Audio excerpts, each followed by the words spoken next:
সাচিং ক্রুজেরি দুইজনে তো বয়স্ক না, বয়স্ক তো।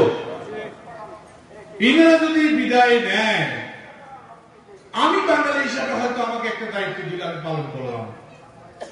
আপনাদের পাহাড়িদের যে ভাষা, আপনাদের যে কৃষ্টি কালচার, আপনাদেরকে ঐতিহ্য, সেটা ধরে রাখার জন্য পাহাড়ি নেতৃত্বের প্রয়োজন আছে না? আছে কিনা বলেন? সেই নেতৃত্ব খোঁজার জন্যই আমি পাহাড়ে পাহাড়ে ঘুরছি।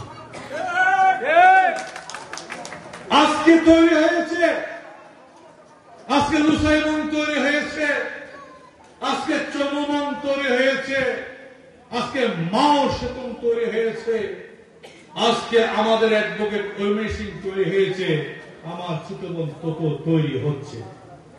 এবারে পাহাড়ে ঘুরে ঘুরে আমাদেরকে পাহাড়ের নেতৃত্ব তৈরি করতে হবে।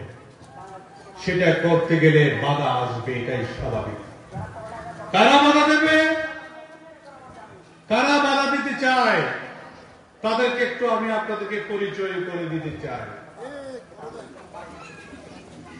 যারা চায় পাহাড়ের জনগোষ্ঠী অন্ধকারে থাকুক, অশিক্ষিত থাকুক, কারণ তারা যদি ময়মনসিংহ এর মতো শিক্ষিত হয়ে যায়, তারা তো সরকারি বরাদ্দ কোটায় এমপি মন্ত্রী হতে চাইবে।